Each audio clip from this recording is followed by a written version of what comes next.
दिन का आगाज़ गार्डन क्वेरीज के साथ। मैं हूँ रूहीना और हमारे साथ आप जानेंगे गार्डन टिप्स के साथ साथ बहुत सी हर्बल टिप्स, कुछ DIY प्रोजेक्ट्स और बहुत कुछ। तो हमारे साथ रहिएगा गार्डन क्वेरीज में। पौधे ज़िंदगी हैं और बागवानी बहुत ही पुरसुकून मशगला। हर पौधे को हवा, पानी और धूप के साथ साथ चाहिए अच्छी सी मिट्टी। तो आज हम बना रहे हैं अपने पौधों के लिए मिट्टी और खाद का अच्छा सा मिक्सचर। अस्सलाम वालेकुम, खुश आमदीद आपको गार्डन क्वेरीज़ में। आज मैं आपको बताऊंगी कि पौधों को, नर्सरी से लाए हुए पौधों को कैसे रिपॉट करेंगे।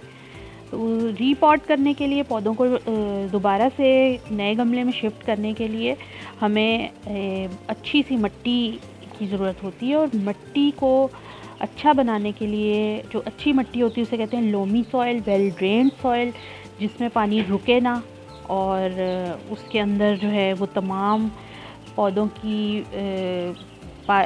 के लिए ज़रूरी जितनी भी अज्जाएँ वो भी पाए जाते हों।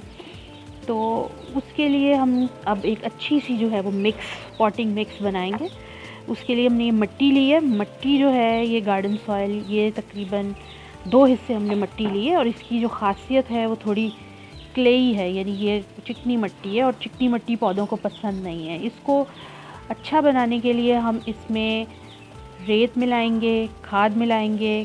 खाद जो है वो खुद घर से तैयार की हुई किचन वेस्ट से, छिलकों से और अंडे के छिलके, पत्ती वगैरह से तैयार की गई, लेकिन वो फुली डीकम्पोज होनी चाहिए, वो भी हम यूज़ कर सकते हैं। इसके अलावा काऊ डंग जो है, गोबर, वो भी फुली डीकम्पोज, गला सड़ा, तकरीबन 1 साल पुराना, उसको भी हम खाद के लिए इस्तेमाल कर सकते हैं।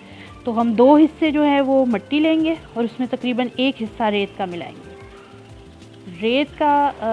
रेत कोई भी आप आम कंस्ट्रक्शन साइट से ले सकते हैं, सीमेंट मिक्स ना हो उसमें।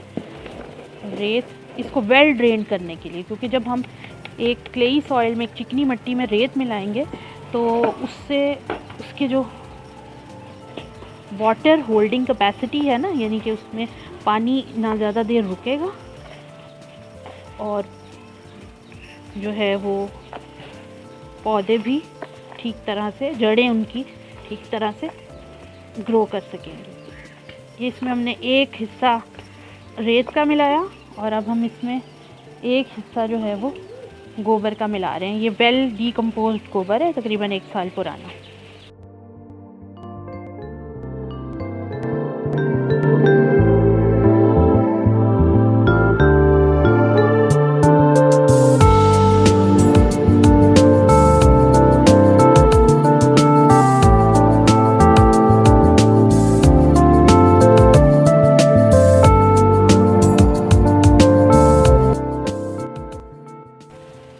ये किचन कंपोस्ट है,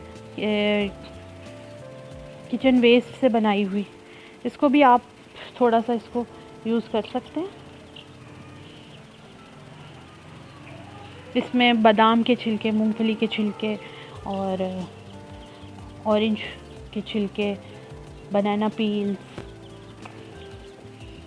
और सूखी पत्तियाँ वगैरह वगैरह शामिल है। अब इसको आप एक अच्छा सा जो है ना वो मिक्स बना लें।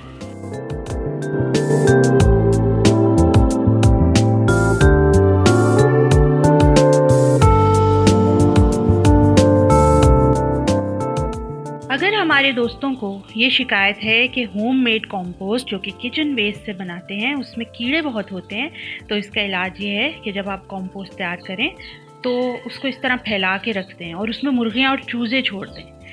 फिर देखिए, मुर्गियाँ भी सेहतमंद और खाद भी कीड़ों से पाक। हाथों या फिर किसी टूल की मदद से हमने गार्डन सॉइल को, सैंड को और होममेड जो है वो किचन कंपोस्ट, यानी कि किचन वेस्ट से बनी हुई फर्टिलाइज़र को, खाद को और गोबर की डीकम्पोज खाद को मिक्स करके ये शक्ल दे दी है। अच्छा, अब हम इसको छानेंगे। छानने के 2 रीज़न हो सकते हैं। वो इस तरह से, क्योंकि हो सकता है कि गार्डन सॉइल थी उसमें कुछ पत्थर मौजूद हों, कंकर मौजूद हों। और दूसरा ये है कि जो हम किचन वेस्ट से